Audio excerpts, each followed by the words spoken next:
que raça que ela é, porque ela é na rua, sabe? Porque ela é pequenininha. Não vai crescer. A cachorra que ele fugiu. Pensa que como mãe, que eu vou mostrar as mel pra ela. Marley e a passageira de aí não tem ovo de Páscoa pra te dar.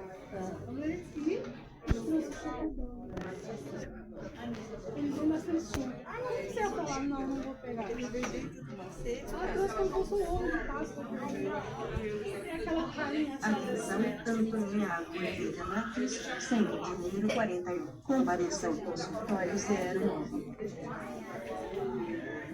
Cadê a mel? Atenção, Sofia Soares Paulo, centro de número 146. Compareça ao consultório 10. Mais de 35 mil fotos desse negócio. Eu tenho umas que eu coloco no Atenção, favorito. Antoniago Oliveira Matos, centro de número 41. Compareça ao consultório 09. Atenção, Antoniago Oliveira Matos, centro de número 41. Compareça ao consultório